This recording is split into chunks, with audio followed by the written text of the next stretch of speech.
श्री स्वामी चरित्र सारामृत प्रथम अध्याय कथा स्वरूपात। सुरुवातीला कवी श्री गणेश, सरस्वती, गुरु, कुलदैवता आणि अक्कलकोट निवासी पूर्ण दत्तावतार दिगंबर यतिवर्य स्वामी राजांना नमस्कार करतो। तो त्या सद्गुरूंना वंदन करतो जे ब्रह्मानंद स्वरूप, परम सुखदायी, ज्ञानमूर्ती, द्वंद्वातीत, आकाशासारखे व्यापक, नित्य, निर्मळ, अचल आणि सर्वांच्या बुद्धीचे साक्षी आहेत, जे त्रिगुणांच्या पलीकडे, भावनांच्या पलीकडे आणि अद्वैत स्वरूप आहेत। त्या सद्गुरूंना तो नमस्कार करतो। तो परमेश्वराला जय जयकार करतो। जगाचा रक्षक, भक्तांचा पालन करता, कलियुगातील पापांचा नाश करणारा, अनादिसिद्ध जगद्गुरु, जो क्षीरसागरात विहार करणारा, मायाचक्र चालवणारा, अविनाशी, शेषावर शयन करणारा, अनंत रूपांनी प्रगटणारा आणि नावाच्या पलीकडे असणारा आहे, जो गरुडावर आरूढ होतो, कमल नयन आहे, पतितांचा उद्धार करणारा, लक्ष्मीचा प्रिय आणि विश्वाचा अधिपती आहे। त्याचे रूप मेघासारखे शांत व तेजस्वी आहे। मस्तकावर किरीट शोभते, त्याचे तेज वर्णनातीत आहे। विशाल कपाळ, कानापर्यंत लांब नेत्र, सरळ नाक, हसरे मुख, कुंद फुलांसारखे शुभ्र दात, रत्नमाळांनी अलंकृत वक्षस्थळ, कौस्तुभमणी, सुवर्णभूषणे असे त्याचे दिव्य रूप आहे। वत्सल चिन्हाने अलंकृत छाती, उदरावर त्रिवेणी, जणू त्रिवेणी संगम, नाभी कमल जिथून सृष्टीचा आरंभ झाला, सुंदर कर कमल, कंकणे, रक्तकमळासारखे हात, सर्व दिव्यतेने भरलेले, भक्तांना अभय देणारा, गदा, पद्म, शंख, चक्र धारण करणारा, पिवळा पीतांबर नेसलेला, विद्युल्लतेसारखे तेज असलेला, कर्दळीच्या खांबाप्रमाणे सुंदर जंघा असलेला तो परमेश्वर भक्तांना दर्शन देतो। त्याच्या चरणावर शुभचिन्हे आहेत, ज्यांचे वर्णन करताना वेदही थकतात। 14 विद्या आणि 64 कला त्याचे पूर्ण वर्णन करू शकत नाहीत। नारद, व्यास, वाल्मिकी यांसारखे महान ऋषीही त्याची महिमा पूर्ण सांगू शकले नाहीत। मग मी सामान्य माणूस काय सांगू? जो विश्वाचा जनक आहे, समुद्रकन्या लक्ष्मी ज्याची अर्धांगिनी आहे, जो सर्व कारणांचा कारण आहे, त्या परमेश्वराला ग्रंथाच्या आरंभी नमस्कार। त्या महाविष्णूचा अवतार असलेल्या गजवदन गणपतीला वंदन, जो एकदंत, फरशाधारी, रिद्धी-सिद्धीचा दाता, 64 कलांचा अधिपती, विघ्नांचा नाश करणारा, मंगल कार्याच्या आरंभी ज्याचे स्मरण केले की विघ्ने दूर होतात, ज्ञान प्राप्त होते आणि वेदांताचा सार समजतो, त्या मंगलमूर्तीला नमस्कार करून कवी प्रार्थना करतो की श्री स्वामी चरित्र सारामृत हा ग्रंथ निर्विघ्न पूर्ण होवो। त्यानंतर तो सरस्वती मातेची स्तुती करतो। तिच्या कृपेने मूर्खही पंडित होतो, काव्याचा अर्थ समजतो। हे माते, माझी बुद्धी अल्प आहे, तू प्रसन्न हो आणि मला ग्रंथ रचना करायला सामर्थ्य दे, अशी विनंती करतो। मग तो गुरूंना वंदन करतो, जे ज्ञानाचा अंधकार दूर करणारे, अविद्येचे वन तोडणारे, सद्बुद्धी देणारे। गुरुच्या कृपेनेच खरे मानवपण प्राप्त होते, म्हणून तो गुरूंना वारंवार साष्टांग नमस्कार करतो। तो स्वतःला अज्ञान बाळ समजतो आणि म्हणतो की ही मोठी आळ मी घेतली आहे, ती पूर्ण करणारे दयाळू सद्गुरूच आहेत। पुढे तो आई वडिलांचे स्मरण करतो। 9 महिने उदरात ठेवले, प्रसव वेदना सोहसल्या, प्रेमाने वाढवले, त्यांच्यासारखे दुसरे दैवत नाही। यानंतर तो त्रिमूर्तींच्या अवतार दत्तात्रयांना वंदन करतो। 3 मुखे, 6 हात, पुष्पमाळा, तेजस्वी कुंडले, जवळ कामधेनू, हातात झोळी, 4 वेद श्वान रूपाने जवळ, त्रिभुवनात वेगाने भ्रमण करणारे, अशा परब्रह्माला नमस्कार करून तो प्रार्थना करतो की ग्रंथ पूर्ण होवो। कलियुगाचा प्रभाव वाढला आहे, लोक पापात गुंतले, धर्मबंधने शिथिल झाली, वेदांचा आदर कमी झाला, होम हवन घटले, अधर्म वाढला, आर्यभूमीत आर्यपुत्र दारिद्र्य आणि दुःख भोगू लागले, नास्तिक मत वाढले, ऐहिक भोगांची इच्छा वाढली, परमार्थ सुटला। धर्म संस्थापनेसाठी परमेश्वर युगानुयुगे अवतार घेतो। लोक धर्मभ्रष्ट झाले तेव्हा अत्रिकुमार दत्तावताराने अक्कलकोट येथे स्वामी रूप धारण केले। त्यांच्या जन्म, जात, कुल कोणास ठाऊक नाही, ते महासिद्ध म्हणून प्रसिद्ध झाले, नानाविध चमत्कार केले, भक्तांचे मनोरथ पूर्ण केले। कवी त्यांना साष्टांग नमस्कार करून म्हणतो की तुमचे चरित्र महासागरासारखे आहे, मी त्याचा पैलतीर कसा गाठू? तरी आत्मसार्थकतेसाठी मी मीन झालो आहे। तुमची महिमा आकाशासारखी अगाध आहे, मी अल्पज्ञ आहे। पिपिलिका जशी पर्वत उचलण्याची भाषा करते किंवा काजवा सूर्य लोपवण्याची भाषा करतो तशी माझी स्थिती आहे. तरी बाळ समजून माझी आळ पूर्ण करा. करता करविता तुम्हीच आहात, माझ्यात मीपणा नाही असे तो म्हणतो. त्याच्या स्तुतीने स्वामी प्रसन्न होतात, वरद हस्त देतात आणि म्हणतात की ग्रंथात काही कमी पडणार नाही, आर्यजन संतुष्ट होतील. हे ऐकून कवी आनंदित होतो आणि लेखणी यशस्वी होवो अशी प्रार्थना करतो. यानंतर तो साधू संतांना नमस्कार करतो, जे भेदाभेद रहित, आत्मसुखी, आनंदमय आहेत. शब्दसृष्टीचे अधिपती कवींना वंदन करतो. व्यास, वाल्मिकी, कालिदास, श्रीधर, वामन, तुकाराम आदींना नमस्कार करून कृपा मागतो. तुम्ही माझ्या हृदयात राहून ही रचना करावावी अशी विनंती करतो. श्रोत्यांनाही तो नमस्कार करतो. विद्वान, ज्ञानी समाजासमोर आपण मतिमंद आहोत असे तो मान्य करतो. माझे अवगुण पाहू नका, जे काही सद्गुण असतील ते स्वीकारा अशी नम्र विनंती करतो. स्वामींच्या असंख्य लीलांमधून काही निवडक कथा सांगणार असल्याचे तो सांगतो. जसे विशाल समुद्रातून काही मोती उचलणे किंवा विशाल उद्यानातून सुगंधी फुले निवडून हार गुंफणे. तो स्वतःला माळी समजून श्रोत्यांच्या गळ्यात तो हार घालतो आणि प्रेमाने प्रार्थना करतो की या पुष्पांचा सुगंध तुमचे मन तृप्त करो. आता पुढील कथा अमोल आहेत. स्वामी दयाळू वदवतील आणि आपण निमित्त मात्र आहोत. स्वामी वैराग्यरूप शंकरासारखे तेजाने प्रखर, दुष्टांसाठी कठोर तर भक्तांसाठी माते समान कोमल आहेत. विष्णुकवी भ्रमरासारखा ज्ञानरूपी मध गोळा करून अर्पण करीत आहे.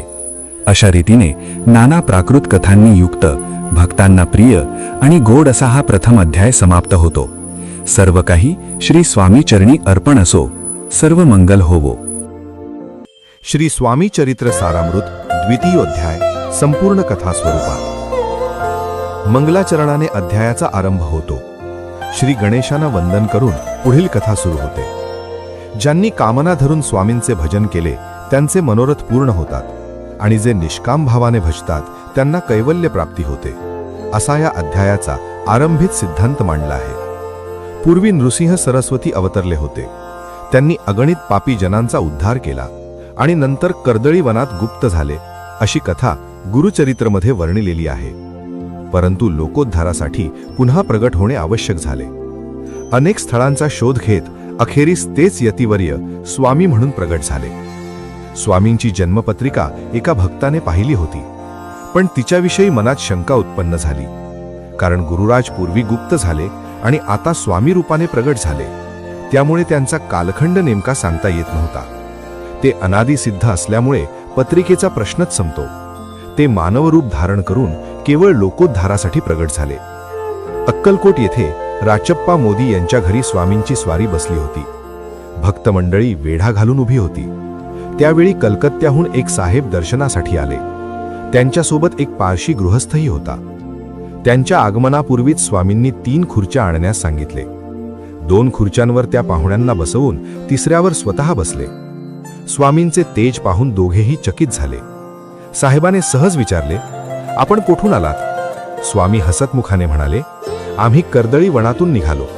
मग कलकत्ता शहर पाहिले, बंगाल देश फिरलो, काली मातेचे दर्शन घेतले, गंगा तट पाहिला, अनेक तीर्थक्षेत्रे भ्रमण करून हरिद्वार, केदारेश्वर आणि हजारो नगरे पाहिली. तेथून पुढे गोदा तटावर आलो.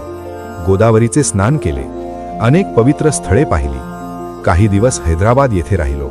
नंतर मंगळ वेशास आलो. तेथे बराच काळ वास्तव्य केले. पुढे पंढरपूर, बेगमपूर, मोहोळ, सोलापूर अशी अनेक स्थळे भ्रमण केली आणि अखेरीस अक्कलकोट येथे स्थिरावलो. ही अखंड तीर्थयात्रा ऐकून दोन्ही पाहुणे अत्यंत संतुष्ट झाले आणि स्वामींची आज्ञा घेऊन निघून गेले. मंगळवेढा येथे स्वामी जवळजवळ 12 वर्ष राहिले, पण त्या काळात त्यांची विशेष प्रसिद्धी झाली नव्हती. ते बहुधा अरण्यातच वास करत, क्वचित गावात आले तर एखाद्या गलिच्छ जागी बसत. कोणी काही अन्न दिले तर तेवढेच स्वीकारून पुन्हा अरण्यात जात. गावातील अज्ञानी लोक त्यांना वेडाबुवा म्हणत, कारण त्यांना त्यांच्या परब्रह्म स्वरूपाची जाणीव नव्हती. त्या काळी सोलापूर येथे दिगंबर नावाचे एक महात्मे होते, ज्यांची वृत्ती शंकरा समान होती. त्यांनी अंतःकरणाने स्वामींचे स्वरूप ओळखले आणि त्यांना ईश्वर रूप मानले. पण इतर अज्ञानी लोक मात्र त्यांना वेडा समजत. दिगंबर महात्मे जेव्हा दर्शनास येत तेव्हा स्वामी कमरेवर हात ठेवून त्यांना दर्शन देत. ही लीला अद्भुत होती. पुढे या अमृता समान कथांचे श्रवण करणारा श्रोता आणि सांगणारा वक्ता दोघेही पावन होतात, कारण ही कथा स्वामी समर्थांच्या सार्वभौम सत्तेची आहे. ही चरित्र कथा म्हणजे क्षीरसागरा समान आहे. श्रोत्यांनी आपल्या श्रवणद्वाराचे द्वार उघडून या अमृताचे प्राशन करावे. येथे कंटाळा नसावा, कारण या सेवेने भवभय नाहीसे होते, असे विष्णू कवी नम्रतेने सांगतात. अशा प्रकारे भक्तांना आनंद देणारा हा द्वितीयोध्याय पूर्ण होतो. इति श्री स्वामी चरित्र सारामृत द्वितीयोध्याय समाप्त. श्री स्वामी चरणार्पणमस्तु. श्रीमस्तु. शुभम भवतु. श्री स्वामी चरित्र सारामृत तृतीय अध्यायाचा कथासार. या अध्यायात स्वामींचे मंगळवेढे सोडून मोहोळ येथे आगमन, तेथील आप्पा टोळ यांची भक्ती आणि पुढे अक्कलकोट येथे झालेली लीला वर्णिली आहे. स्वामी काही काळ मंगळवेढ्यात राहून नंतर मोहोळ येथे गेले. तेथे आप्पा टोळ हे त्यांचे भक्त झाले. पुढे स्वामी अक्कलकोटाकडे निघाले. मार्गात टोळ यांना परत जावे लागले, पण स्वामी स्वतःच्या इच्छेने अक्कलकोट येथे जाऊन ग्रामद्वारी बसले. तेथे सुरुवातीला एका व्यक्तीने त्यांची थट्टा केली, परंतु स्वामींचे चमत्कार पाहून त्याला त्यांच्या महानत्वाची जाणीव झाली. पूर्व पुण्यामुळे स्वामी चोळप्पा यांच्या घरी गेले. चोळप्पांनी त्यांना ईश्वर स्वरूप मानून अत्यंत आदराने सेवा केली. त्यांच्या भक्तीमुळे स्वामी त्यांच्या घरी राहू लागले. या अध्यायात विशेषतः सांगितले आहे की विविध योग, तप, व्रत, यज्ञ, साधना यांपेक्षा भावपूर्ण भक्ती श्रेष्ठ आहे. चोळप्पांनी कोणतीही मोठी साधना केली नव्हती, पण त्यांच्या निस्वार्थ भक्तीमुळे स्वामी त्यांच्या घरी स्थिरावले. पुढे अक्कलकोटचे राजे मालोजी राजे यांना स्वामींच्या आगमनाची वार्ता कळली. त्यांनी स्वामींना भेटण्याची इच्छा व्यक्त केली. स्वामी अंतर्ज्ञानी असल्यामुळे ते स्वतः राजदरबारात प्रगट झाले. राजे अत्यंत भावविभवल होऊन स्वामींच्या चरणी लोटांगण घातले आणि त्यांची पूजा केली. त्या दिवसापासून अक्कलकोट नगरीची कीर्ती सर्वत्र पसरली. या अध्यायाचा मुख्य संदेश असा आहे की निराकार परमेश्वर भक्तांसाठी सगुण रूप धारण करतो आणि खऱ्या भक्तीसमोर सर्व साधना गौण ठरतात. श्री स्वामी चरित्र सारामृत चतुर्थ अध्यायाचा कथासार. या अध्यायात स्वामी भक्तीचे महत्त्व, चोळप्पा यांच्या अखंड सेवाभावाचे वर्णन आणि 2 संन्याशांना दिलेला स्वामींचा धडा यांची कथा येते. अध्यायाच्या प्रारंभी सांगितले आहे की तीर्थयात्रा, यज्ञ, होम हवन, कठीण योगाभ्यास यांची आवश्यकता नाही. स्वामींचे नामस्मरण, कीर्तन, श्रवण आणि भक्तिभावाने पूजा केल्यानेच 4ही पुरुषार्थ प्राप्त होतात. स्वामी चरित्राचे गायन श्रवण केल्याने जन्म मरणाची पुनरावृत्ती टळते. अक्कलकोटात स्वामी स्थिरावल्यानंतर चोळप्पा यांच्या घरी ते राहू लागले. चोळप्पा निर्धन असले तरी त्यांच्या दृढ भक्तीमुळे स्वामी कृपेने त्यांच्या घरी समृद्धी आली. स्वामी वारंवार त्यांच्या भक्तीची परीक्षा घेत, कधीकधी त्रासही देत, तरीही चोळप्पा कधीच खचले नाहीत. त्यांच्या पतिव्रता पत्नीचाही स्वामी सेवेत आनंद असे. स्वामींची कीर्ती सर्वत्र पसरली. लोक विविध कामनांनी दर्शनास येऊ लागले. संपत्ती, संतान, विवाह, संसारातील दुःखातून मुक्ती अशा अनेक इच्छा घेऊन येत. स्वामी भक्तांच्या अंतःकरणातील इच्छा पूर्ण करीत, परंतु निंदक व कुटील लोकांना योग्य शिक्षा देत. अशाच वेळी 2 संन्यासी अक्कलकोटात येऊन स्वामींना ढोंगी म्हणू लागले. स्वामींनी त्यांच्या मनातील भावना ओळखल्या. एका भक्ताच्या घरी तिघीही बसले असता मोठी गर्दी जमली आणि अनेक अर्पणे स्वामींसमोर ठेवली गेली. स्वामींनी ती अर्पणे त्या संन्याशांकडे लोटली. त्यांना भोजन मिळेल अशी अपेक्षा निर्माण झाली, परंतु थोड्याच वेळात सेवेकऱ्यांनी ती सर्व वस्तू काढून नेली.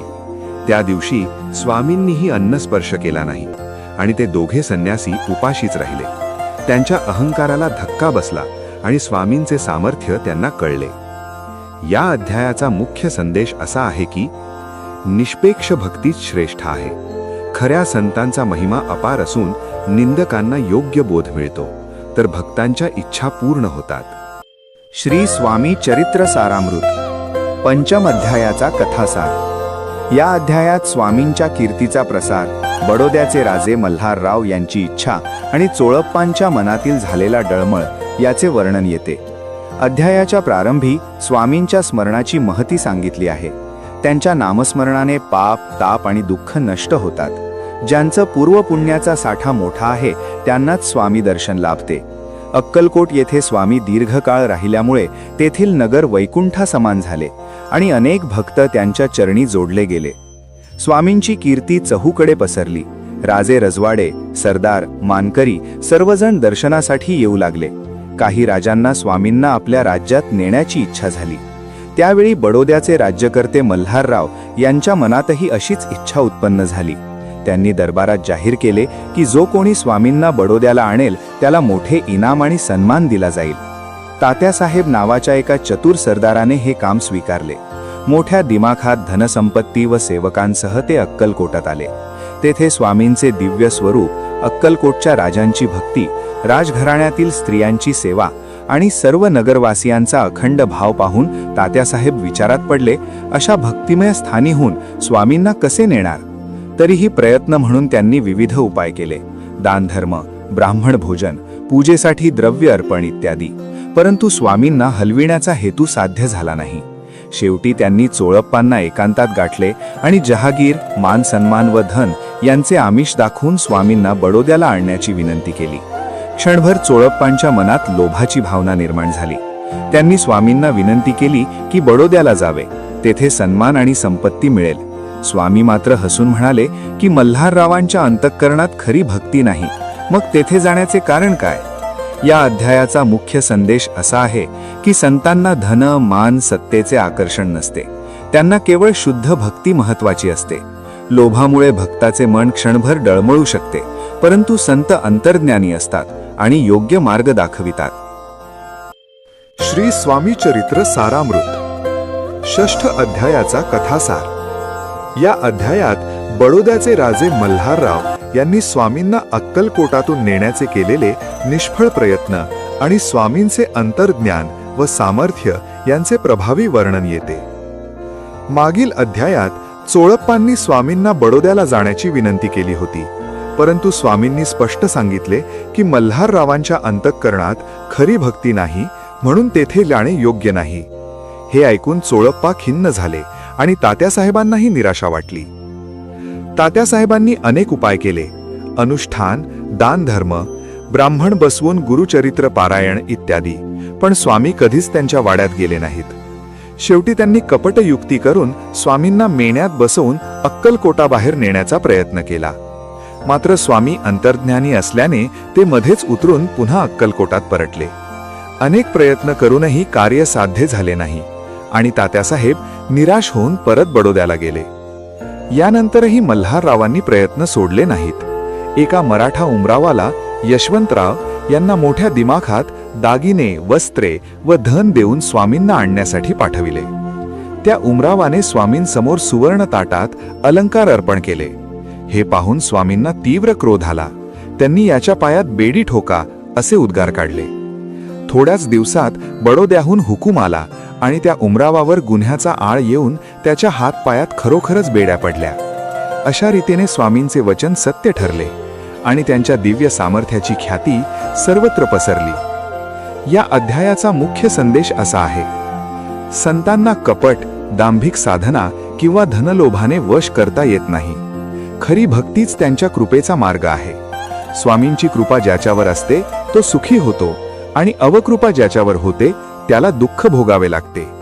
श्री स्वामी चरित्र सारामृत, 7 अध्यायाचा कथासार. या अध्यायात अक्कलकोटचे राजे मालोजी राजे यांची वेदांत निष्ठा आणि विद्वान विष्णुबुवा ब्रह्मचारी यांना स्वामींचा झालेला अनुभव वर्णिला आहे. मालोजी राजे हे स्वामींचे निष्ठावंत भक्त होते. त्यांना वेदांत ऐकण्याची आवड असल्यामुळे त्यांनी विद्वान शास्त्रज्ञांना राजदरबारात ठेवले होते. त्या काळात मुंबई येथे विष्णुबुवा ब्रह्मचारी वेदांतावर प्रभावी प्रवचने देत असत. त्यांच्या विद्वत्तेची ख्याती सर्वत्र पसरली होती. राजांनी त्यांना अक्कलकोटात बोलावून वेदांत चर्चा सुरू केली. त्यांच्या भाषणांनी सर्वांना समाधान मिळाले आणि त्यांचा सन्मान वाढला. एके दिवशी विष्णुबुवा स्वामींच्या दर्शनास आले. त्यांनी स्वामींना वेदांतातील प्रश्न विचारला. ब्रह्मपद प्राप्त होण्यासाठी काय करावे? स्वामी मात्र हसून मौन राहिले. स्वामींच्या शांत वर्तनामुळे विष्णुबुवांच्या मनात संशय निर्माण झाला. त्यांनी स्वामींना तुच्छ समजले आणि बाहेर जाऊन लोकांनाही तसे सांगितले. त्या रात्री विष्णुबुवांना एक विलक्षण स्वप्न पडले. असंख्य विंचू त्यांच्या अंगावर चढले आणि एकाने दंश केला. भीतीने ते घाबरून जागे झाले. दुसऱ्या दिवशी ते पुन्हा स्वामींकडे आले. त्यांनी मागील प्रश्न विचारला असता स्वामी हसून म्हणाले, स्वप्नात विंचू पाहून एवढे घाबरलात तर ब्रह्मपदाची प्राप्ती कशी करणार? ते सोपे नाही. त्यासाठी दृढ साधना आणि निर्भयता आवश्यक आहे. स्वामींच्या या वचनातून विष्णुबुवांना त्यांच्या अंतर्ज्ञानाची आणि दिव्य सामर्थ्याची जाणीव झाली. त्यांनी तत्काळ स्वामींच्या चरणी शरणागती पत्करली. त्यांच्या अहंकाराचा नाश झाला आणि खरी भक्ती जागृत झाली. या अध्यायाचा मुख्य संदेश असा आहे, बौद्धिक विद्वत्ता पुरेशी नसते. अहंकार दूर करून निभय आणि नम्र भावानेच ब्रह्मज्ञानाची प्राप्ती होते. संत अंतर्ज्ञानी असतात आणि योग्य वेळी योग्य बोध देतात. अष्टम अध्यायाचा कथासार. श्री स्वामी चरित्र सारामृत. या अध्यायात शंकरराव नामक जहागीरदारावर आलेले संकट आणि त्यांना स्वामींकडे येण्यासाठी मिळालेला दैवी संकेत वर्णिला आहे. निजाम सरकारकडे उच्च पदावर असलेले शंकरराव राय बहादूर अत्यंत श्रीमंत व सुखवस्तू होते. 6 लाखांची जहागिरी, विपुल संपत्ती व कुटुंबसुख असूनही पूर्वकर्माच्या प्रभावानं त्यांना भयंकर व्याधी म्हणजेच ब्रह्मसंबंध जळणी. कितीही उपाय, दानधर्म, अनुष्ठाने केली तरी रोग दूर होत नव्हता. शरीर कृश झाले, मन चिंतेने ग्रासले, सुखोपभोग निरर्थक वाटू लागले. शेवटी त्यांनी श्री क्षेत्र गाणगावपूर येथे जाऊन दत्तसेवा करण्याचा निर्णय घेतला. तिथे त्यांनी 3 महिने अनुष्ठान केले. एके रात्री त्यांना स्वप्नात दृष्टांत झाला, अक्कलकोटास जाऊन स्वामींची सेवा करा, तेथे तुमची व्याधी दूर होईल. तरीही प्रारंभी त्यांनी तो संकेत दुर्लक्षित केला. पुन्हा स्वप्नदृष्टांत झाल्यावर त्यांनी त्याचा स्वीकार केला. शंकरराव पत्नीसमवेत अक्कलकोटात आले. तेथे त्यांनी पाहिले की संपूर्ण नगर स्वामी भक्तीने न्हाऊन निघाले आहे. सर्वत्र स्वामी नाम, कीर्तन, चरित्रपठण आणि पूजन चालू आहे. नरनारी स्वामींच्या चरणी प्रेमभावाने अर्पण करीत आहेत. अक्कलकोट वैकुंठा समान वाटू लागले. या अध्यायाचा मुख्य संदेश असा आहे, संपत्ती, मान सन्मान असूनही कर्मफळापासून सुटका होत नाही. खरी शरणागती आणि संत कृपेनेच दुःखातून मुक्ती मिळते. दैवी संकेत ओळखून श्रद्धेने योग्य स्थळी गेल्यास कल्याणाचा मार्ग खुला होतो. श्री स्वामी चरित्र सारामृत. 9 अध्यायाचा कथासार. या अध्यायात शंकरराव यांच्या व्याधी निवारणाची अद्भुत लीला आणि त्यांच्या हातून उभारलेल्या मठाची कथा सांगितली आहे. अक्कलकोट नगरीत सर्वत्र स्वामी कीर्तन, जप, ब्राह्मण भोजन आणि भक्तिभावाचं वातावरण होतं. सर्व जाती धर्मांचे लोक स्वामी दर्शनासाठी येत. अशा भक्तिमय वातावरणात शंकरराव आले. परंतु गर्दीमुळे त्यांना स्वामी भेट कशी मिळेल याची चिंता वाटली. स्वामी सेवेत प्रमुख असलेल्या सुंदराबाई यांना त्यांनी विनंती केली की स्वामींकडे आपली व्याधी दूर करण्यासाठी विनवणी करावी. त्यासाठी त्यांनी मोठी रक्कम देण्याचं वचन दिलं. सुंदराबाईंना संकल्प करून मदत करण्याचं मान्य केलं. एके दिवशी स्वामी आनंद स्थितीत बसले असता शंकररावांनी दर्शन घेतलं. सुंदराबाईंनी त्यांच्या व्याधीची विनंती केली. स्वामी अचानक उठले आणि गावाबाहेर शेख नूरच्या दर्ग्याकडे गेले. तेथे यवनांच्या स्मशानभूमीत एका नव्या खाचेत जाऊन निजले. सेवकांनी सांगितले की स्वामींनी अशा लीलाद्वारे शंकररावांचे संभाव्य मरण टाळले. नंतर स्वामींनी त्यांना औषध सांगितलं, निंबाची पाने आणि मिरी यांचं मिश्रण. श्रद्धेनं औषध घेतल्यावर काही दिवसात त्यांची प्रकृती सुधारली आणि काही महिन्यात व्याधी पूर्णपणे नाहीशी झाली. कृतज्ञतेपोटी शंकररावांनी 10,000 रुपये देण्याचा निश्चय केला. स्वामींनी त्यांना गावाबाहेर मारुतीजवळ चुने गच्चीचा मठ बांधण्याची आज्ञा दिली. सर्वांच्या संमतीनं त्या ठिकाणी मठ उभारला गेला. त्यामुळे शंकररावांची कीर्ती अजरामर झाली. या अध्यायाचा मुख्य संदेश असा आहे की संत कृपेनं संकट दूर होतात. श्रद्धा, आज्ञापालन आणि कृतज्ञता यांमुळे भक्ताचं जीवन धन्य होतं. स्वामींची लीला अगाध आहे. अल्पसेही श्रवण सेवन केल्यास कल्याण होते. श्री स्वामी चरित्र सारामृत. 10 अध्याय. कथासार. या ग्रंथातील 10 अध्यायात बाळप्पा यांच्या जीवनातील महत्त्वाचा वळण आणि चिदंबर दीक्षित यांची पवित्र कथा सांगितली आहे. पूर्वसंचित पुण्यामुळे मानव जन्म लाभला असून त्याचे सार्थक करावे असा विचार करून स्वामी चरित्र पुढे नेण्याचा संकल्प व्यक्त होतो. हावेरी गावातील यजुर्वेदी ब्राह्मण बाळप्पा हे संपन्न, प्रतिष्ठित व संसारात सुखी असले तरी त्यांच्या मनात वैराग्य निर्माण होते.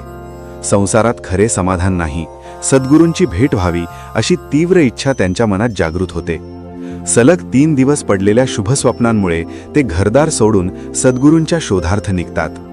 ते मुरगोड येथे येतात. तेथे महान संत चिदंबर दीक्षित यांचा पवित्र जीवन प्रसंग कथन केला जातो. मल्हार दीक्षित यांनी दीर्घकाळ भगवान शंकराची उपासना केल्यावर त्यांना पुत्ररूपाने ईश्वर प्राप्तीचा वर मिळतो आणि त्यांच्याच घरी चिदंबरांचा अवतार होतो. बालवयातच त्यांनी चमत्कार दाखवून आपली दैवी सत्ता प्रकट केली. पुढे त्यांनी अनेक अलौकिक कृत्य केली. अन्याय करणाऱ्या रावबाजी पेशव्यांना दिलेले भाकीतही सत्य ठरते. नंतर अक्कलकोट येथे स्वामी समर्थांनी स्वतः दीक्षितांच्या यज्ञप्रसंगी उपस्थित असल्याचे सांगितले. यावरून स्वामी आणि दीक्षित यांचे अद्भुत नाते सूचित होते. मुरगोड येथे ही कथा ऐकल्यावर बाळप्पांना अक्कलकोटच्या स्वामी समर्थांविषयी दृढ श्रद्धा निर्माण होते. ते भक्तजनांच्या उद्धारासाठी प्रकट झालेल्या स्वामींच्या दर्शनासाठी जाण्याचा निश्चय करतात. पुढील अध्यायात बाळप्पांच्या जप ध्यानाची आणि स्वामी कृपेची कथा येणार असल्याचे संकेत दिले आहेत. अशा प्रकारे हा अध्याय वैराग्य, सद्गुरू शोध, संत महिमा आणि स्वामी कृपेचा प्रभाव यांचा सुंदर संगम दाखवतो. नमस्कार. श्री स्वामी चरित्र सारामृत एकादश अध्याय कथासार. या ग्रंथातील एकादश अध्यायात बाळप्पांच्या सद्गुरू शोधाची पुढील वाटचाल आणि अक्कलकोट प्राप्तीचे वर्णन येते. मागील अध्यायात बाळप्पांना मुरगोड येथे थांबल्यानंतर कळते की अक्कलकोट येथे श्री दत्त यती रूपाने प्रगट आहेत. तरीही स्थानिक ब्राह्मणांच्या सांगण्यावरून ते प्रथम गाणगापूर येथे जातात. तेथे भीमा नदीकाठी अनुष्ठान, जप, ध्यान, स्नान, मधुकरी भिक्षा अशा कठोर नियमांनी साधना सुरू करतात. संपन्न गृहस्थ असूनही बाळप्पा अत्यंत कष्ट सहन करतात. अर्धपोटी राहणे, उष्ण शीत सहन करणे, परंतु त्यांच्या मनात सद्गुरू प्राप्तीची अखंड तळमळ असते. एका सेवेकऱ्याच्या आग्रहाने काही दिवस त्याच्या घरी जेवण घेतात, पण संकोच वाटल्याने पुन्हा भिक्षाचरण स्वीकारतात. झोळीतील भाकरी पाण्यात भिजवून साधेपणाने उदरनिर्वाह करतात. 1 महिना पूर्ण होताच त्यांना स्वप्नात 3 यतींचे दर्शन होते. नंतर एका ब्राह्मण रूपाने आज्ञा मिळते की अक्कलकोट येथे श्री दत्त स्वामी रूपाने नांदत आहेत, तेथे जावे. हे स्वप्न बाळप्पांच्या मनात दृढ निश्चय निर्माण करते. तरीही एक सूचक संदेश मिळाल्याने काही दिवस आणखी साधना पूर्ण करून मग प्रयाण करतात. प्रवासात शुभ शकून होतात आणि दुसऱ्या दिवशी ते अक्कलकोट येथे पोहोचतात. तेथील वातावरण अत्यंत पवित्र, आनंदमय व भक्तिमय असते. स्त्री, पुरुष, ब्राह्मण, वैश्य, संन्यासी, फकीर, कीर्तनकार सर्वच जण स्वामी महिमा गात असतात. नामघोष, भजन, कीर्तनांनी नगरी गजबजलेली असते. ही नगरी वैकुंठा समान भासते. बाळप्पांना आपल्या पूर्व पुण्याचे समाधान वाटते. पुढील अध्यायात ते स्वामींची प्रत्यक्ष सेवा कशी करतात याची मधुर कथा येणार असल्याचा संकेत देऊन अध्याय समाप्त होतो. या अध्यायात बाळप्पांच्या चिकाटी, त्याग, कठोर साधना आणि अखेर अक्कलकोट प्राप्तीचा आनंद यांचे प्रभावी चित्रण आहे. नमस्कार. श्री स्वामी चरित्र सारामृत 12 अध्याय कथासार. या ग्रंथातील 12 अध्यायात बाळप्पांची स्वामी समर्थांशी झालेली प्रथम भेट, त्यांची सेवा आणि पुढे आलेल्या परीक्षांचे वर्णन आहे. जगाच्या उद्धारासाठी परमेश्वर अवतार घेतात, त्याप्रमाणे अक्कलकोट येथे श्री दत्त यतिरूपाने प्रकट झाले, तेच समर्थ श्री स्वामी. बाळप्पा अक्कलकोटला येतात तेव्हा मोठी गर्दी असते. तरीही उत्कट भावनेने ते खडीसाखर घेऊन दर्शनासाठी जातात. स्वामींचे दर्शन होताच ते चरणी लीन होतात. क्षणभर देहभान विसरून त्यांना ब्रह्मानंदाची अनुभूती येते. स्वामींनी सर्व वृक्षांना आलिंगन देऊन बाळप्पांवरील प्रेम सूचित केले, अशी सुंदर लीला घडते. नंतर बाळप्पा नियमपूर्वक दिनचर्या सुरू करतात. प्रातःकर्म, जप, ध्यान, शंकरपूजन, मधुकरी आणि स्वामी दर्शन. त्यांना स्वामी सेवेची तीव्र इच्छा असते. त्यावेळी सेवेकऱ्यांमध्ये सुंदराबाई मुख्य असतात. त्यांच्या आज्ञेने बाळप्पांना सेवेत सहभागी होण्याची संधी मिळते. बाळाप्पा समन्वयाने सर्व भांडणे मिटवतात आणि पूजेसाठी लागणारे साहित्य नेहमी तयार ठेवतात. अरण्यातही स्वामींची पूजा आरती व्यवस्थित व्हावी याची दक्षता घेतात. काही दिवसांनी बाळाप्पांना गंभीर व्याधी जडते. बेंबीमधून रक्तस्राव होतो. शेवटी एक पुडी बाहेर पडते आणि त्यात विष असल्याचे दिसते. पूर्वी कुणीतरी केलेला दुष्प्रयोग स्वामी कृपेने निष्फळ ठरतो. यावरून स्वामींचे अदृश्य संरक्षण स्पष्ट होते. बाळाप्पा सोमवारी महादेव पूजा करत असत, परंतु स्वामींच्या आज्ञेने ती थांबवण्याचा प्रसंग येतो. सुरुवातीला शंका वाटली तरी चिठ्ठीद्वारे आलेल्या स्पष्ट सूचनेनंतर ते पूर्ण आज्ञाधारक होतात. दरम्यान काही सेवेकऱ्यांना मत्सर वाटू लागतो. विशेषतः श्रीपाद भट आणि इतरांना वाटते की बाळाप्पांमुळे त्यांचे नुकसान होत आहे. त्यांनी बाळाप्पांना दूर करण्याचे अनेक प्रयत्न केले, पण प्रत्येक वेळी स्वामींच्या कृपेने ते निष्फळ ठरतात. चिठ्ठीद्वारेही स्वामींची इच्छा स्पष्ट होते की बाळाप्पांनी येथेच राहून सेवा करावी. अशा प्रकारे या अध्यायात बाळाप्पांची दृढ भक्ती, स्वामींचे संरक्षण, सेवेमधील मत्सर आणि अखेरीस भक्तावर स्वामींची कृपादृष्टी यांचे प्रभावी चित्रण आढळते. त्रयोदश अध्याय कथासार. श्री स्वामी चरित्र सारामृत त्रयोदश अध्याय कथासार.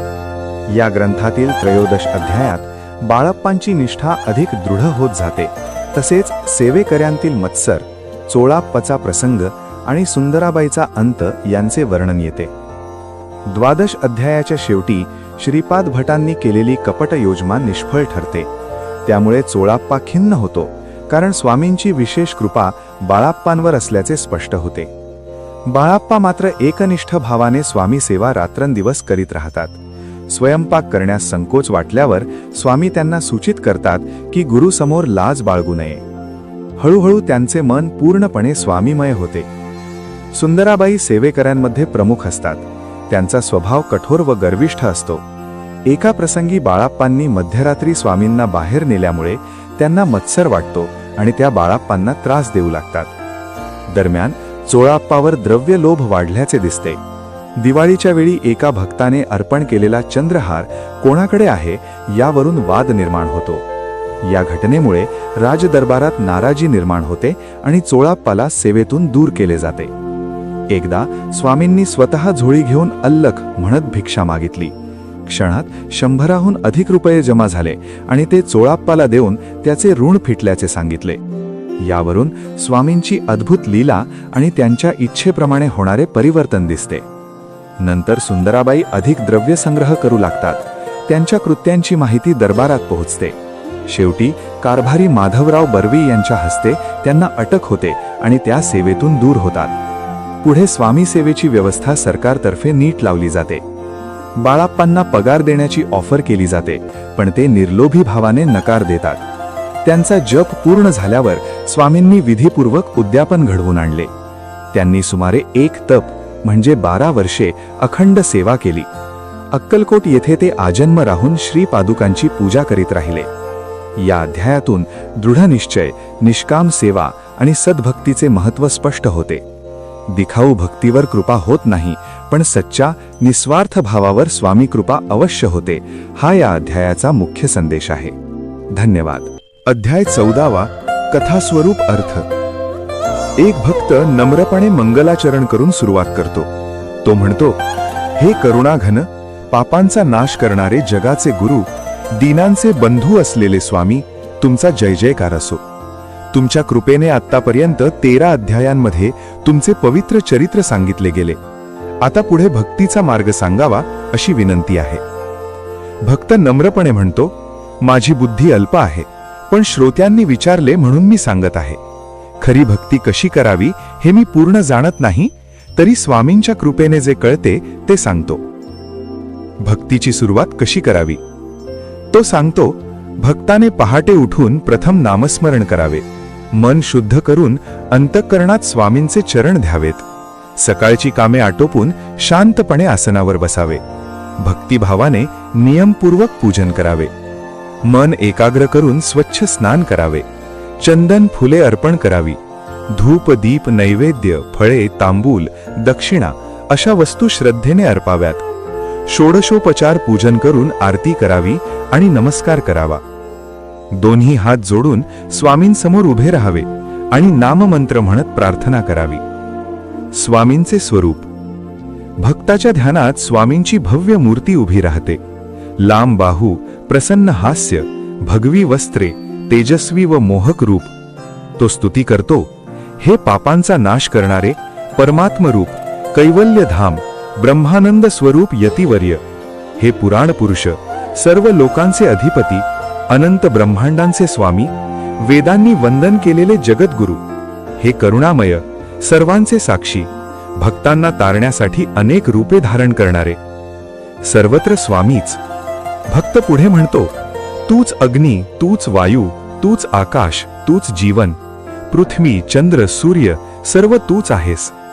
तूच विष्णू, तूच शंकर, तूच ब्रह्मा, तूच इंद्र, तूच कर्ता, करविता, दाता.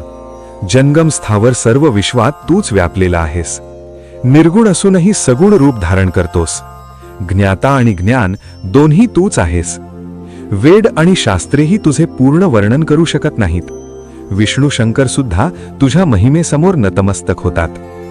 भक्ताची नम्र प्रार्थना. भक्त नम्रपणे म्हणतो, मी अल्पबुद्धी आहे, तुझी स्तुती कशी करू? 1000 मुखांनीही तुझी कीर्ती सांगून पूर्ण होणार नाही. तो स्वामींच्या चरणी मस्तक ठेवतो आणि म्हणतो, माझे रक्षण करा. तुमच्या कृपा कटाक्षाने माझ्याकडे पहा. माझ्या मनातील इच्छा तुमच्या चरणी अर्पण करतो. पाप, ताप, दैन्य दूर व्हावे. या जन्मात सुख आणि परलोकात कल्याण मिळावे. या भवसागरातून तुमच्या नामरूपी नावेत बसून मला पार व्हायला द्या. तो विनंती करतो, आशा, तृष्णा, वासना, भ्रम यांचा त्रास होऊ नये. अज्ञानरूपी अंधार दूर करून ज्ञानरूपी सूर्य हृदयात उगवावा. मनात शांती, समाधान असावे. अभिमान नसावा. विषय वासना कमी व्हावी. साधूंचा संग लाभावा. व्यवहारात सत्य, न्याय आणि प्रामाणिकपणा राहावा. कुटुंबाचे पोषण नीट करता यावे. संसार आणि परमार्थ. भक्त म्हणतो, संसारात राहूनही तुमचे ज्ञानामृत पिऊ दे. प्रपंच आणि परमार्थ दोन्ही माझ्यासाठी सोपे होऊ दे. अशी प्रार्थना केल्यावर स्वामी प्रसन्न होतात आणि भक्ताला आशीर्वाद देतात. साधना कशी करावी? तो सांगतो, गुरुवारी उपवास करून नियमपूर्वक पूजन करावे. प्रदोषकाळी उपवास सोडावा. यामुळे बुद्धी शुद्ध होते आणि सत्य असत्य याची ओळख पडते. श्री स्वामी समर्थ हा षडाक्षरी मंत्र प्रेमाने रात्रंदिवस जपावा. सर्व वर्णांचे लोक आणि स्त्रियांनीही हा जप करावा. प्रसंगी मानसिक पूजा केली तरी चालते. स्वामींचे चरित्र वाचले, ऐकले तरी दोष नाहीसे होतात. भक्ती कशी नसावी? भक्ती करताना दंभ नसावा. मी स्वामी भक्त आहे असे लोकांसमोर मिरवू नये. देखाव्याने केलेली पूजा स्वामींना प्रिय नाही. साधे पत्र पुष्प देखील प्रेमाने अर्पिले तर स्वामी संतुष्ट होतात. समारोप. शेवटी भक्त पुन्हा म्हणतो, हे आनंदकंद, करुणासागर, कृपा करा. अशा रीतीने हा 14वा अध्याय संपतो. सर्व काही स्वामींच्या चरणी अर्पण केले जाते. अध्याय 15. कथास्वरूप अर्थ. अध्यायाची सुरुवात मंगलाचरणाने होते. भक्त सांगतो, मोक्षासाठी मोठमोठी तीर्थयात्रा, कठीण हठयोग, वेदांचा अभ्यास किंवा शास्त्रांचे गाढ ज्ञान आवश्यकच असे नाही. जर अंतःकरणात खरी स्वामी भक्ती दृढ झाली तर 4ही पुरुषार्थ म्हणजे धर्म, अर्थ, काम, मोक्ष आपोआप प्राप्त होतात. जिथे खरी भक्ती आहे तिथे पाप, ताप आणि दारिद्र्य टिकत नाही. जो मनुष्य संसारात राहूनही अंतःकरणात स्वामींचे स्मरण ठेवतो त्याला या भवसागरातून स्वामी स्वतः पार करतात. नामस्मरण करणाऱ्यांच्या सर्व इच्छा पूर्ण होतात आणि त्यांना देहात असतानाच मुक्तीचा आनंद मिळतो. मंगळवेढ्यातील अवस्था. त्या काळी मंगळवेढा गावात स्वामी वास्तव्य करत होते. पण गावातील अनेक लोक त्यांना वेडा म्हणत, कारण त्यांना कीर्तीची, प्रसिद्धीची इच्छा नव्हती. ते स्वतःच्या इच्छेप्रमाणे वागत. लोकांशी फार बोलत नसत. कोणाच्या घरी जात नसत. कोणी अपमान केला तरी रागवत नसत. त्यांना थंडी उष्णतेची पर्वा नव्हती. ते अरण्यात, एकांतात राहत. सुखदुःख त्यांच्यासाठी सारखेच होते. गाव असो किंवा वन, त्यांच्यासाठी दोन्ही समान. ज्यांच्या मनात ते परमेश्वर रूप यती आहेत अशी श्रद्धा होती, त्यांची लोक थट्टा करीत. बसप्पा तेलीची कथा. त्याच गावात बसप्पा नावाचा एक तेली राहत होता. तो अत्यंत गरीब होता. व्यवसाय करूनही पोटापुरते मिळत नव्हते. घरात 18-20 दारिद्र्य होते. एके दिवशी तो जंगलात गेला असता त्याला स्वामी दिसले. दिगंबर यती, काट्यांच्या शय्येवर शांत झोपलेले. हे अद्भुत दृश्य पाहून बसप्पाने साष्टांग नमस्कार केला. त्याच्या अंतःकरणात लगेच ओळख पडली. हे सामान्य यती नाहीत, हे ईश्वराचे अंश आहेत. तो स्वामींच्या चरणी मस्तक ठेवून म्हणाला, माझ्याकडे कृपा कटाक्षाने पहा. स्वामींच्या स्पर्शाने त्याला ज्ञानप्रकाश झाला. तो स्तुती करू लागला, हे ब्रह्मांड नायक, भक्तपालक, दारिद्र्यहारी जगद्गुरु. स्वामी त्याच्या प्रेमळ भक्तीने संतुष्ट झाले आणि त्याच्या मस्तकावर हात ठेवला. बसप्पाची निष्ठा. त्या दिवसापासून बसप्पाचे मन स्वामींच्या चरणी जडले. तो रात्रंदिवस त्यांच्या सान्निध्यात राहू लागला. स्वामी जिकडे जात तिकडे तोही जाई. लोक त्याची थट्टा करू लागले. वेड्याच्या नादी लागून याने संसार सोडला. त्याची पत्नीही चिंतेत पडली. आधीच दारिद्र्य, आता तो कामधंदा सोडून फिरतो, घर कसे चालणार. बसप्पा घरी आल्यावर पत्नी रागाने बोलली, पण बसप्पाचे मन स्वामींच्या चरणीच होते. लोकनिंदेची त्याला पर्वा नव्हती. भयावह अरण्याचा प्रसंग. एके दिवशी रात्री अरण्यात बसप्पा स्वामींची सेवा करत होता. घनदाट अंधार, भीषण शांतता. 2 प्रहर झाल्यावर स्वामी अचानक उठले आणि चालू लागले. बसप्पा मागे. घोर जंगल, हिंस्र प्राण्यांचे आवाज, काटेरी वाट, पण बसप्पाला भीती नव्हती. त्याचे देहभानच हरपले होते. अचानक चमत्कार झाला. असंख्य सर्प प्रकट झाले. संपूर्ण परिसर सर्पांनी व्यापला. झाडांच्या फांद्या, जमिनीवर, पुढे मागे सर्वत्र सर्पच सर्प. क्षणभर बसप्पा घाबरला. तेव्हा स्वामी शांतपणे म्हणाले, भिवू नकोस, जितके हवे तितके घे, तुझे दैव उजाडले आहे. स्वामींचे शब्द ऐकून बसप्पाने धैर्य धरले. त्याने आपल्या अंगवस्त्रात एक सर्प गुंडाळून घेतला. क्षणात सर्प अदृश्य झाला आणि तेजही नाहीसे झाले. दोघेही गावात परतले. मंदिरात बसून बसप्पाने अंगवस्त्र उघडले आणि पाहतो तर काय, सर्पाच्या जागी सुवर्ण होते. हे अद्भुत पाहून तो अश्रूंनी स्वामींच्या चरणी पडला. स्वामी म्हणाले, आता घरी जा, सुखाने संसार कर, पत्नी पुत्रांचे पालन कर. बसप्पा आनंदाने घरी गेला. सर्व हकीकत सांगितल्यावर त्याची पत्नीही आनंदित झाली. स्वामींच्या कृपेने त्याचे दारिद्र्य नाहीसे झाले. तो संसार सुख उपभोगू लागला, पण त्याची भक्ती कमी झाली नाही. तो रात्रंदिवस श्री स्वामी समर्थ मंत्र जपत राहिला. अध्यायाचा संदेश. स्वामींचे दर्शन पाप, ताप आणि दारिद्र्य नाहीसे करते. विष्णू शंकरही प्रेमाने ज्यांचे ध्यान करतात असे ते समर्थ. अशा रीतीने बसप्पा तेलीची कथा भक्तीचे सामर्थ्य दाखवते. खरी श्रद्धा असेल तर स्वामी संकटातही कृपा करतात. अध्याय गोड रीतीने संपतो आणि पुढे स्वामी सुताची कथा सांगण्याची तयारी होते. अध्याय 16. कथा स्वरूप अंत. भक्तजनांच्या तारणासाठी श्री दत्तांनी यतिरूप धारण करून पृथ्वीवर अवतार घेतला आणि अक्कलकोट येथे वास केला. त्यांच्या असंख्य भक्तांपैकी एक श्रेष्ठ भक्त होता स्वामीसुत. त्याचे चरित्र ऐकले की मोठमोठे दोष नाहीसे होतात, अशी भावना व्यक्त करून कथा सुरू होते. मुंबई शहरात हरिभाऊ नावाचे एक गृहस्थ राहत होते. ते मूळ कोकणातील राजापूर तालुक्यातील इटिया गावचे मराठा होते. पूर्वी त्यांचे कुटुंब संपन्न होते, पण मुंबईत ते नोकरी करून संसार चालवत होते. त्यांचे पंडित आडनावाचे एक ब्राह्मण मित्र होते. व्यापारात त्यांना मोठा तोटा झाला. त्यावेळी त्यांच्या कानावर अक्कलकोटच्या श्री स्वामी समर्थांची कीर्ती आली. त्यांनी मनोभावे नवस केला की 8 दिवसात कर्जमुक्त झालो तर अक्कलकोटला जाऊन दर्शन घेईन. दरम्यान हरिभाऊ आणि त्यांचे मित्र अफूच्या व्यापारात अडचणीत आले. नुकसान होण्याची शक्यता होती. सर्वांनी मिळून युक्ती काढली की व्यवहार पंडितांच्या नावावर करावा. काही दिवसांतच अफूचा भाव वाढला आणि मोठा नफा झाला. सर्व कर्ज फिटले. तेव्हा तिघांनाही खात्री पटली की ही स्वामींची कृपा आहे. ते तिघेही अक्कलकोटला गेले. स्वामींचे दर्शन घेताच हरिभाऊंचे मन तल्लीन झाले. त्यांच्या डोळ्यांना पापणी लवेनाशी झाली. स्वामींनी तिघांना नवे आध्यात्मिक नाम दिले. पंडितांना राम, गजाननाला शिव आणि हरिभाऊंना मारुती. प्रत्येकाला वेगळा मंत्र दिला. हरिभाऊंना गुरुर ब्रह्मा गुरुर विष्णू हा मंत्र दिला. त्या क्षणी त्यांचा आनंद ओसंडून वाहू लागला. हरिभाऊंनी आणलेले 300 रुपये स्वामींना अर्पण करण्याचा विचार केला. तेव्हा स्वामी म्हणाले, माझ्या पादुका तयार करून आण. त्यांनी चांदीच्या पादुका बांधवून आणल्या. स्वामींनी त्या स्वतः पायात घातल्या आणि 14 दिवस वापरल्या. त्या पादुका आत्मलिंगा समान पवित्र झाल्या.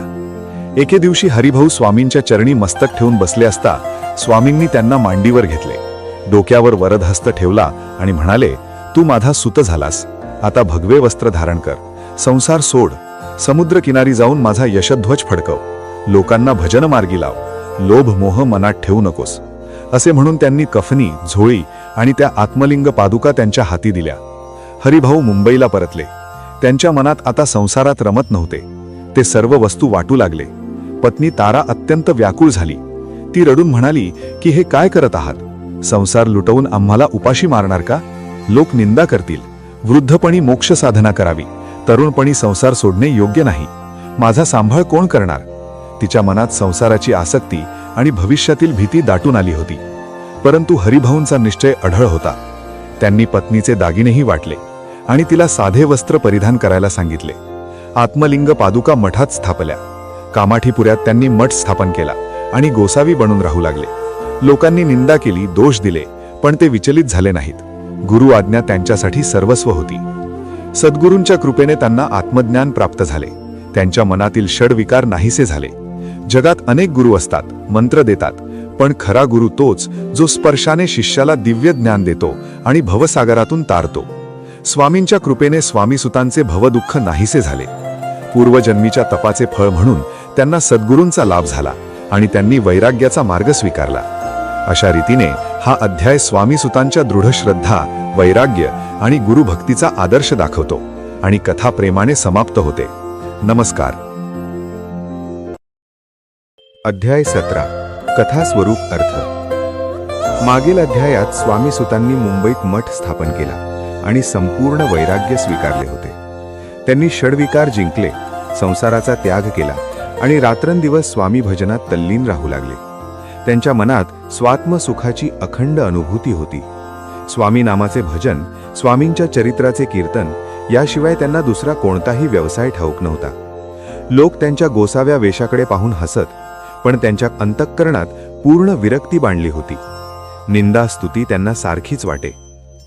ही वार्ता त्यांच्या आई काकूबाईंना कळताच त्या अत्यंत व्याकुळ झाल्या. वात्सल्याने व्याकुळ होऊन त्या मुंबईला आल्या. स्वतःचा मुलगा गोसाव्या वेशात पाहताच त्या आक्रोश करू लागल्या. पण स्वामीसुतांनी त्यांना प्रेमाने समजावले.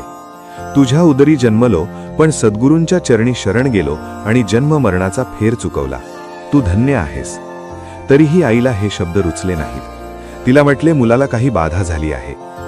त्यांनी प्रसिद्ध देव मामलेदार यशवंतराव भोसेकर यांच्याकडे जाऊन उपाय विचारला. त्यांनी हसून सांगितले, याला पिशाच्च नाही लागले, हे माझ्या हातचे नाही. मग काकूबाई अक्कलकोटला आल्या. ज्यांनी वेड लावले त्यांनीच ते घालवावे असा त्यांचा विचार होता. दरम्यान स्वामीसुतांनी कामाखीपुऱ्यात मठ स्थापला. नंतर एका भक्तिणीने कांदेवाडीत मोठी जागा दिली. तेथे भजन, कीर्तन, स्वामी भक्तीचा प्रसार सुरू झाला.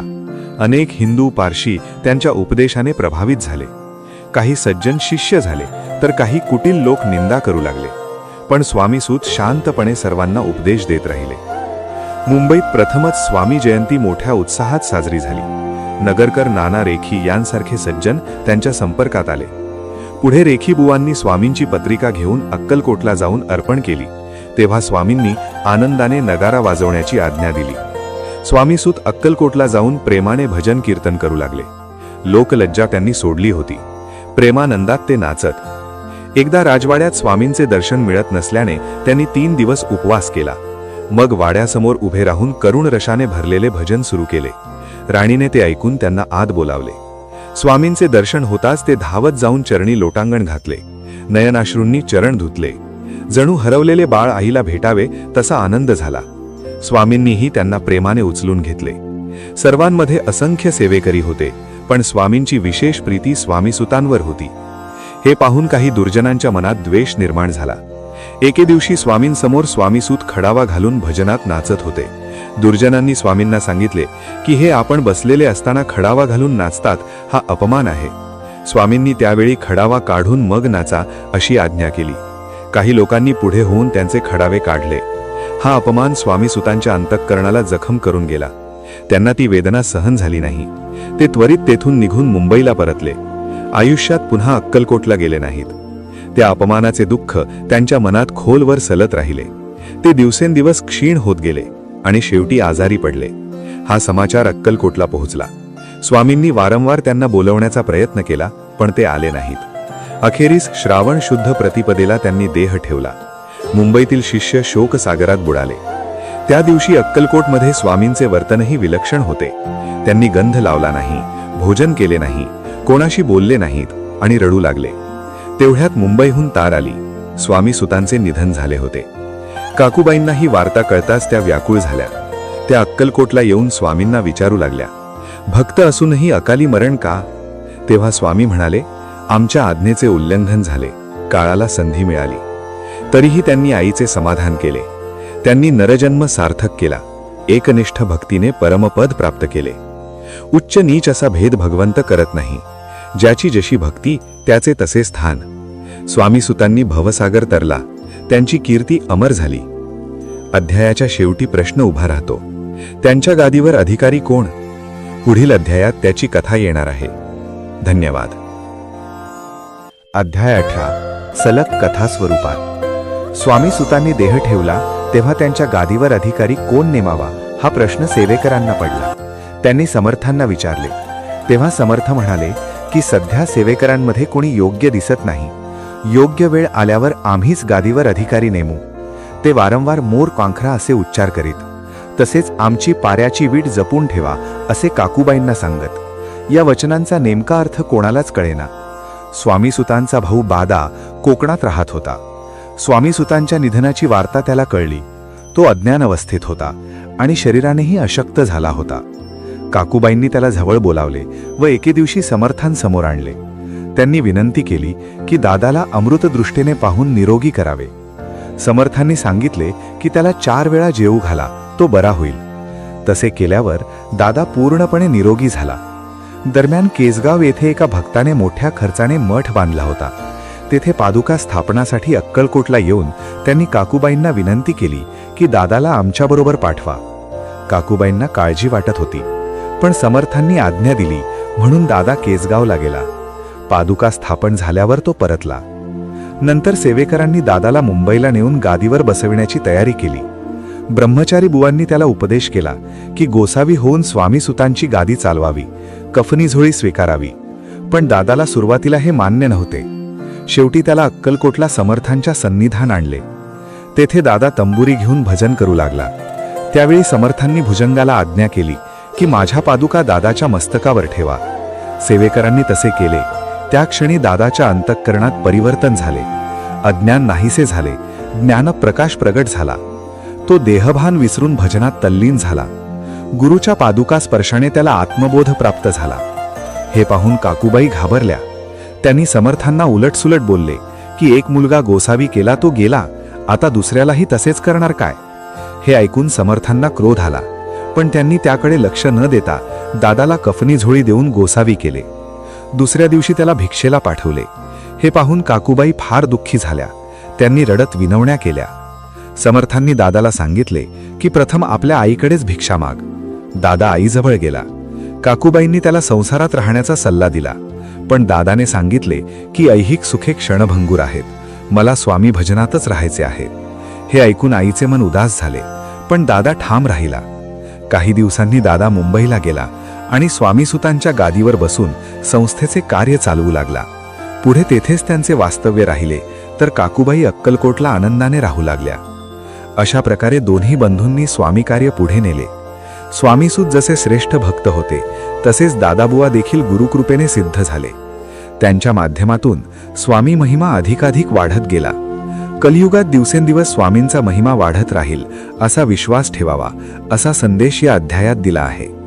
श्री स्वामी चरणार्पणमस्तु. आता हा 19वा अध्याय सलग कथा स्वरूपात. एकाग्र चित्ताने सच्चरित्राचे श्रवण केले तर दिव्य ज्ञान प्राप्त होते आणि त्या ज्ञानाने परमार्थाचा मार्ग सुलभ होतो, असा उपदेश करून कथा पुढे सरकते. मनुष्यदेह प्राप्त झाल्यावर भवसागरातून सुटण्यासाठी सज्जनांनी चाललेला मार्ग धरावा असे सांगितले जाते आणि पुढे स्वामींच्या लीलांचे वर्णन येते. आळंदी येथे नृसिंह सरस्वती नावाचे एक प्रसिद्ध यती होते. त्यांनी अनेक तीर्थक्षेत्रे पाहिली. विविध योग साधना करणारे साधू संत भेटले. कोणी सूर्योपासना, कोणी पंचाग्नी साधना, कोणी मौन, कोणी दिगंबर व्रत, कोणी ऊर्ध्वबाहू तप असे अनेक प्रकार त्यांनी पाहिले. त्यांनी स्वतःही हठयोग साधनेचा प्रयत्न केला, पण योग्य गुरु मिळाला नाही. कठीण साधना असूनही त्यांना पूर्ण समाधान लाभले नाही. अखेरीस श्री स्वामी समर्थांचा महिमा ऐकून ते अक्कलकोटला आले. त्यांच्या अंतःकरणातील भावना समर्थांनी आधीच जाणल्या. समोर येताच समर्थांनी एक श्लोक उच्चारला. तो श्रवण होताच नृसिंह सरस्वतींना तत्क्षणी समाधी लागली. देहभान नाहीसे झाले. काही वेळानंतर समाधी उतरल्यावर त्यांनी समर्थांच्या चरणी लोटांगण घातले आणि त्यांना परमेश्वर रूप मानून स्तुती केली. हठयोगाने जे साध्य झाले नाही ते आपल्या कृपेने क्षणात झाले, अशी कृतज्ञता त्यांनी व्यक्त केली. पुढे ते आळंदीला परत जाऊन धर्मकार्य करू लागले. कालांतराने ते पुन्हा अक्कलकोटला आले. समर्थांनी त्यांना सूचित केले की सिद्धीचा अभिमान सोडावा. लोकांमध्ये कीर्ती वाढविणे हे जणू वारयोषितेसारखे आहे, असे सूचक वचन त्यांनी दिले. त्यामागील अर्थ ओळखून नृसिंह सरस्वतींनी सिद्धीचा त्याग केला आणि शांतपणे धर्मकार्य करत राहिले. यानंतर यशवंतराव भोसेकर, ज्यांना देव मामलेदार म्हणत, त्यांनाही समर्थ कृपेने ज्ञानप्राप्ती झाली. अनेक शिष्यांनी आत्मस्वरूप ओळखले. पुढे वासुदेव फडके नावाचे एक पराक्रमी ब्राह्मण आले. त्यांना आपल्या कार्यात यश मिळावे अशी इच्छा होती. ते नग्न तलवार घेऊन समर्थांपुढे आले आणि मनोमन प्रार्थना केली की कृपा असेल तर ही तलवार परत माझ्या हाती द्या. समर्थांनी त्यांच्या मनातील विचार ओळखले. त्यांनी ती तलवार जवळच्या झाडावर टाकून दिली. जणू त्यांच्या प्रयत्नांना संमती नाही हे सूचित केले. तरीही त्यांनी स्वतःच्या मार्गाने प्रयत्न केले, पण त्यांचे कार्य सफल झाले नाही आणि शेवटी त्यांना पराभव पत्करावा लागला. तात्या भोसले नावाचे एक सरदार अक्कलकोटात राहत होते. संसारातील आसक्ती सोडून ते स्वामी भक्त झाले होते. एकदा त्यांना मृत्यू समीप आल्याचे भासले. भयभीत होऊन त्यांनी समर्थांच्या चरणी धाव घेतली. समर्थांनी कृतांताला जणू आदेश दिला की हा माझा भक्त आहे, याचे आयुष्य शिल्लक आहे, त्याला स्पर्श करू नकोस. जवळच उभ्या असलेल्या वृषभाचा अंत झाला, पण तात्यांचे प्राण वाचले. ही लीला पाहून लोक थक्क झाले. अशा असंख्य लीलांनी समर्थांनी भक्तांना सन्मार्ग दाखविला आणि भवसागरातून तारले. ते अनादिसिद्ध परमात्म्याचे अवतार असून विविध रूपे धारण करून लोककल्याणासाठी पृथ्वीवर प्रगट झाले. त्यांच्या चरणसेवेत राहून भजन पूजन करावे अशी भावना व्यक्त करून हा अध्याय समाप्त होतो. श्री स्वामी चरणार्पणमस्तु. अध्याय 20 सलग कथा स्वरूपात. करुणामूर्ती, यतिवर आणि भक्तांच्या संतापाचा नाश करणाऱ्या गुरुराजांची स्तुती करून हा अध्याय सुरू होतो. त्यांचे चरित्र अगाध आहे, त्यांचे गुण अनंत आहेत, असे नम्रपणे मान्य करून पुढील लीला सांगितली जाते. समर्थांच्या गुणांचे वर्णन करताना वक्ता आणि श्रोता दोघेही पावन होतात, असा भाव व्यक्त केला आहे. अक्कलकोट येथे वास्तव्य करत असताना एक गृहस्थ दर्शनासाठी आले. त्यांनी चरणी मस्तक ठेवून स्तुती केली. तेव्हा समर्थांनी हसत त्यांना सांगितले की 5 फकीरांना उत्तम भोजन द्या, त्यामुळे तुमच्या सर्व कामना पूर्ण होतील. त्या गृहस्थाने आज्ञेनुसार विविध पक्वान्ने तयार केली आणि 5 फकीरांना बोलावून तृप्त केले. फकीर जेवून गेल्यावर उरलेले अन्न ग्रहण करण्याची आज्ञा समर्थांनी त्या गृहस्थाला केली. परंतु त्याच्या मनात संकोच निर्माण झाला. हे यवन आहेत, त्यांचे उच्छिष्ट घेतल्यास आपली जात अपवित्र होईल, असा विचार त्याच्या मनात आला. हा विकल्प समर्थांना कळला. त्यांनी त्याला अभाविक समजले. तेवढ्यात एक दुसरा गरीब भ्रमिष्ठ गृहस्थ तेथे आला. तो दारिद्र्याने त्रस्त होता आणि उदरनिर्वाहासाठी भटकत होता. समर्थांनी त्याला उरलेले अन्न घेण्यास सांगितले. त्याने निस्संकोचपणे ते ग्रहण केले. त्यावर समर्थांनी त्याला सांगितले की तू तात्काळ मुंबईला जा, तुझे मनोरथ पूर्ण होतील, तुला धनलाभ होईल. तो विश्वासाने मुंबईला गेला. काही दिवस तो निरुद्देश भटकत राहिला. एके सकाळी तो एका घरासमोर उभा असताना घरातून एक वृद्ध स्त्री बाहेर आली. तिने त्याला आत बोलावून आसन दिले आणि 10,000 रुपयांच्या नोटा त्याच्या हातात दिल्या. अचानक झालेल्या या धनलाभाने तो चकित झाला. त्याला समर्थ वचनाची सत्यता उमगली. तो परत जाऊन वारंवार समर्थांची स्तुती करू लागला. या लीलेतून असा संदेश दिला आहे की समर्थ कृपेनेच मनोरथ पूर्ण होतात. संकुचित विचार सोडून श्रद्धा ठेवली तर कृपा मिळते. समर्थांचे चरित्र हे जणू अमूल्य रत्नांचे भांडार आहे. त्यातून निवडून घेतलेली ही कथा भक्तांच्या गळ्यातील प्रेममाळ आहे. अशा रीतीने समर्थांच्या अद्भुत लीलांचे वर्णन करून अध्याय समाप्त होतो आणि त्यांच्या चरणी कृतज्ञतापूर्वक अर्पण केले जाते. श्री स्वामी चरणार्पणमस्तु. अध्याय 21. सलग कथा स्वरूपात सुंदर देवमंदिर बांधून त्यावर कळस चढवला की ते पूर्णत्वास जाते. त्याप्रमाणे या ग्रंथाचेही 20 अध्याय पूर्ण झाले होते आणि आता कळसाध्याय सांगण्याची वेळ आली असा भाव व्यक्त केला आहे. भक्तांच्या कल्याणासाठी हा ग्रंथ संपूर्ण व्हावा अशी प्रार्थना करून पुढील प्रसंग वर्णिला जातो. अवतार कार्य पूर्ण झाल्याची भावना येताच यतिराजांनी जडदेहाचा त्याग केला. शके 1800 बहुधान्य नामसंवत्सर चैत्र महिन्यातील कृष्ण पक्ष त्रयोदशी मंगळवार दिवसाचा तिसरा प्रहर संपून चौथा सुरू होताच त्यांनी चित्त एकाग्र करून निजरूपात लीनता प्राप्त केली. षटचक्र भेदून ब्रह्मरंध्रातून आत्मज्योती प्रकट झाली आणि त्यांनी समाधी धारण केली. जवळ असलेल्या सेवेकऱ्यांच्या हृदयात अपरंपार दुःख उसळले. अक्कलकोटातील सर्व लोक शोकमग्न झाले. त्या आक्रोशाचं वर्णन शब्दात न मावणारे होते. पण त्यांच्या लीलांनी असंख्य जनांना सन्मार्ग दाखविला आणि अज्ञानातून उद्धार केला. तो महिमा अगाध आहे. यानंतर ग्रंथकर्त्याने स्वतःची अल्प ओळख नम्रपणे दिली आहे. कोकणातील रत्नागिरी जिल्ह्यातील पालशेत येथे जन्म, चित्तपावन ब्राह्मण कुल, विष्णू नाव, पुढे कोपर्ली येथे उपशिक्षक पद अशी माहिती सांगून हा ग्रंथ अल्पबुद्धीने पण मोठ्या भावनेने लिहिल्याचे नमूद केले आहे. साधी सोपी भाषा वापरून आबालवृद्धांना समजेल असा लघुग्रंथ रचल्याचे ते सांगतात. यानंतर सर्व अध्यायांचा संक्षेप दिला आहे. प्रथम मंगलाचरण, नंतर स्वामींचे कर्दळी वनातून प्रकट होणे, अक्कलकोट प्रवेश, विविध भक्तांचे उद्धार, बाळाप्पा, बसाप्पा, हरिभाऊ, दादाबुवा, वासुदेव फडके, तात्या भोसले आणि इतर भक्तांच्या कथा, निर्धन गृहस्थाची लीला अशा सर्व प्रसंगांचा उल्लेख करून अखेरीस समाधी प्रसंग या अध्यायात पूर्णत्वास आल्याचे सांगितले आहे. ग्रंथ पूर्ण केल्याची तारीखही नमूद केली आहे. शके 1809 चैत्र वद्य त्रयोदशी गुरुवार. आई वडिलांना वंदन करून ग्रंथ समाप्ती केली आहे. यानंतर आशीर्वचन आहे. जो भावपूर्वक हे चरित्र वाचेल त्याला आयुष्य, आरोग्य, संपत्ती, संतती आणि कीर्ती लाभेल. मुखी सरस्वती वसेल. भवसागर तरुण मोक्ष प्राप्त होईल. अहंकार नसेल आणि विनय लाभेल. ग्रंथरचनेमागील हेतू भक्तांचा कल्याण तो साध्य व्हावा अशी प्रार्थना करून ज्ञानी वाचकांना नम्र विनंती केली आहे की अल्पमती लेखकाच्या त्रुटींकडे दुर्लक्ष करून आदराने वाचन करावे. शेवटी विविध देवतांची स्तुती, दशावतारांचा उल्लेख करून हा ग्रंथ जणू एका सुंदर उद्यानातील फुलांची माळ आहे, ती चरणी अर्पण केली आहे अशी भावपूर्ण समाप्ती होते. श्री स्वामी चरणार्पणमस्तु.